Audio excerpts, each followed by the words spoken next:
The film opens in a high-tech underground laboratory where Gary Sitterson, Richard Jenkins, and Steve Hadley, Bradley Whitford, two seemingly regular technicians, engage in casual conversation. As they discuss a mysterious, global ritual, we learn that a similar operation in Stockholm has just failed, leaving only two facilities, their own in America and one in Japan. The Japanese facility has a perfect track record. Despite the impending seriousness of their job, Sitterson and Hadley act with an eerie calmness, joking around as they prepare for what feels like just another day at work. Meanwhile, we shift focus to a group of 5 college students who are about to be unwitting participants in this ritual. Dana Polk, Kristen Connolly, the virgin archetype, is a shy and quiet college student. Her best friend, Jules Louden, Anna Hutchison, is a more outgoing pre-med student who has recently dyed her hair blonde, something that will soon have darker implications. Jules' boyfriend, Curt Vaughan, Chris Hemsworth, is the athletic jock, but surprisingly intelligent, studying sociology. Curt brings along his friend, Holden McCrea, Jesse Williams, who is thoughtful and kind, representing the scholar.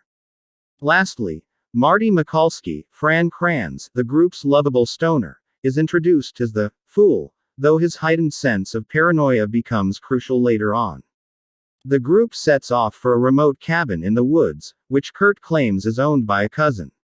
As they journey through rural backroads, they come across a dilapidated gas station where they encounter Mordecai, Tim DeZarn, the creepy, foul-mouthed attendant who warns them of doom if they continue their trip. While the students find his warnings amusing and over the top, it's clear Mordecai is in on the larger game. As he informs Sitterson and Hadley in the lab via phone, his role as the harbinger has been completed, having delivered the requisite ominous warning to the soon-to-be victims.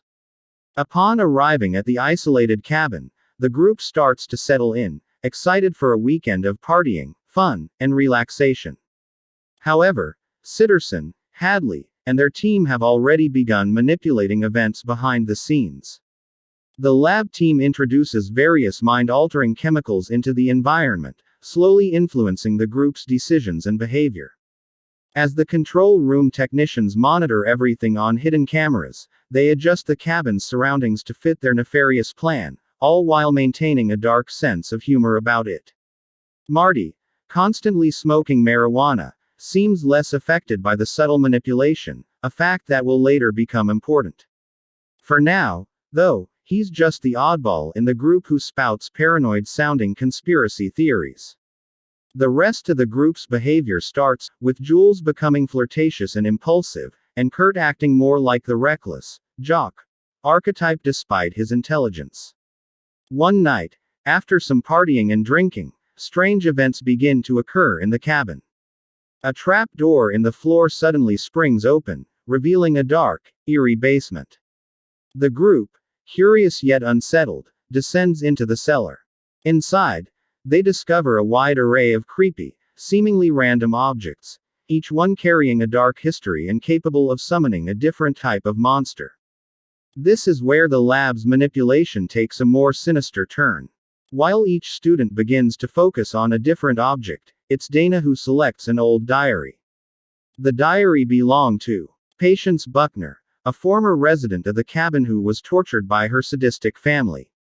As Dana reads the ancient Latin incantations from the diary aloud, she unknowingly seals their fate. From their graves, the zombified Buckner family, a group of brutal, undead killers, rises to hunt down the students. Back in the lab, Sitterson and Hadley watch with satisfaction as the Buckners are summoned, celebrating that the group has unknowingly chosen their own method of demise. As the lab ramps up its influence, they release pheromones into the air, compelling Curt and Jules to leave the safety of the cabin and venture into the woods for a romantic moment. The audience sees that this seemingly natural progression has been orchestrated by Sitterson and Hadley to ensure that Jules, the whore, dies first, an essential part of the ritual. While they are kissing, the zombified Buckner family attacks. In a gruesome and brutal scene, Jules is caught and decapitated by the Buckners while Curt is barely able to escape back to the cabin. Her death, though horrifying, is met with cheers in the lab, as it marks the first successful step of the ritual. Meanwhile, Marty begins to feel that something is off. His paranoia, which is brushed off by the others, turns out to be well-founded when he discovers a hidden surveillance camera in his room. He realizes they are being watched, but before he can warn the others, he is attacked by a zombie and dragged into the woods. The lab workers celebrate once again, assuming Marty is dead. Dana, Curt, and Holden, still unaware of the true nature of their situation, try to escape. They pile into the RV and speed toward safety. However, the lab team, now more frantic as other global rituals have failed, especially the one in Japan, can't afford to let them leave. They activate a system that collapses a tunnel, blocking their escape route. Curt, in a desperate bid to reach the other side of a ravine, attempts to jump it on his motorcycle. In a dramatic and tragic scene, Curt crashes into an invisible force field and plummets to his death, revealing to Dana and Holden that they are trapped within a controlled environment.